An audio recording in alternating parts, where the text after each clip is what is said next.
argument our author uses is called the fine-tuning argument, which says in this universe that we live in, to allow this to be the universe, the mathematical problem, let me start this over, it takes everything working in just the right way in harmony in order for you and I to live.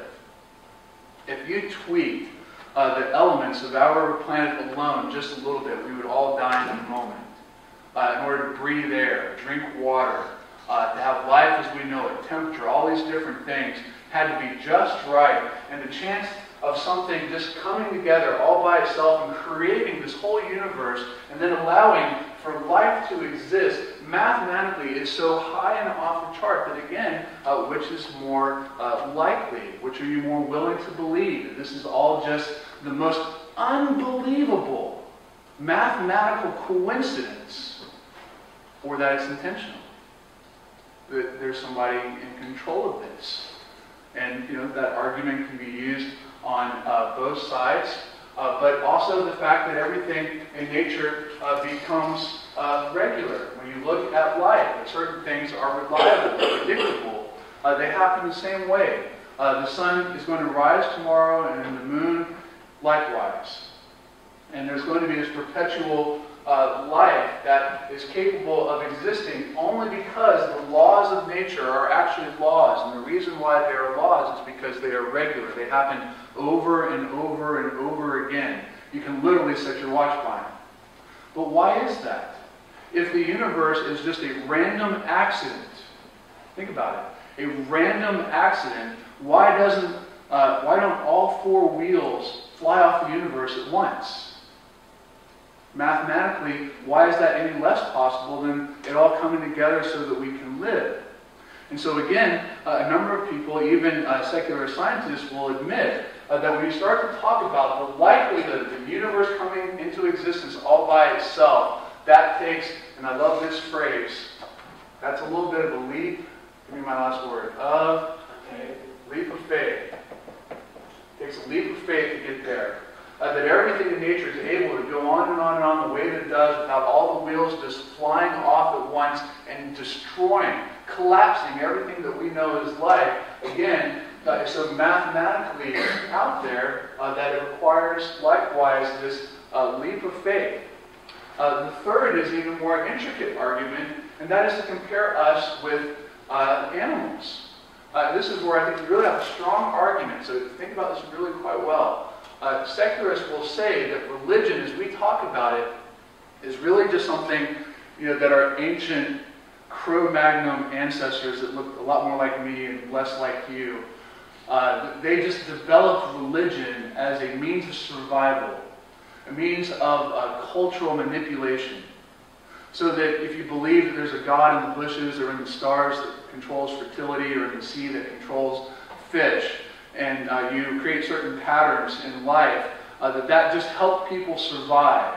And so the strongest developed religion as a means of survival, but eventually they got smart enough to realize that that really wasn't true. They didn't have to believe in things like God.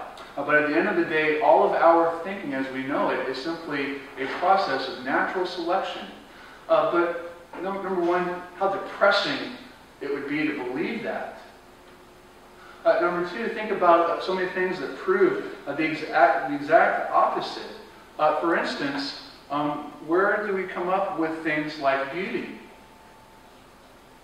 Are things actually beautiful? When you go and you look at artwork, is something actually beautiful? When you think of somebody that you ascribe the quality of beauty to, are they actually beautiful, or is this just completely made up? And is beauty a myth? I guess is a nice way to put it. Is beauty a delusion? And what about love? Is that real? Or is it simply a delusion that our minds, some call it even like a chemical reaction, because again, certain random chemicals just happen to collide, and in our brain begin to fire this impulse that we call love. Well, let's build on this. What about truth? Right and wrong. Is right and wrong really just the effect of natural selection? Are we really no better or worse than any other animals. And if you were to buy that, pause and think about what you're really saying. For instance, would anybody here be willing to say that what Hitler decided to do was really okay? That just deciding that a whole race of people does not deserve to live because, in his opinion, they were inferior and did not deserve to live, would you excuse that on the basis of natural selection? That the strong deserve to survive and the weak deserve to die. And if I can kill you, too bad for you. You know what wolves do with their young if they are not able to walk with all four legs? They eat them. Is that what we are? Is our sense of morality really just a product of natural evolution and we're no better than animals? Again, is our sense of truth and justice just a collision of atoms in the back of our brain that happened there by accident, and now we've come up with this category of right and wrong? I don't think any of you would grant what I just said. And if you did, I don't think you'd live consistently with it.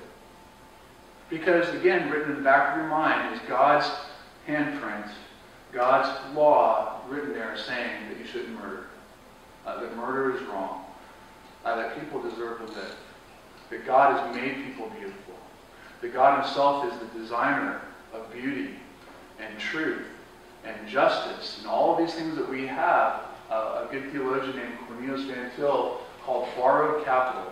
All that we have that distinguishes us from animals, we've borrowed from God because we've been made in the image of God, and you're so much more beautiful and glorious and just and true than animals, and your life proves it.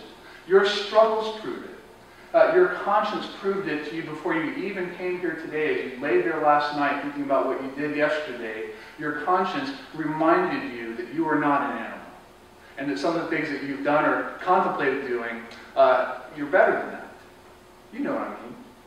I'm a pastor. I know what people are and think. I know what I am. And that's because this is what God has made us to be. Where did right and wrong come from, if not from God himself? Another argument that could be made here along these lines is the fact that we all have desires. This is kind of an interesting category in the book, but I didn't make it up. For instance, there are things that we desire, and it could be strongly argued that pretty much everything that we desire actually exists. Just think about it. What are the things that we quite naturally desire? We desire love. We desire sex. We desire sleep. We desire hunger or food. And we have a desire for God. In fact, probably our strongest desire is for God. What is more basic to our existence and survival? Is it food, or is it ultimately knowing who we are, why we've been made, and what purpose exists in our lives? So you have basic needs and major needs. But again, all these other things clearly exist, right? That we desire. What about God? Why is it that we desire something if it does not even exist in the first place? Again, not a perfect argument, but a fairly provocative one.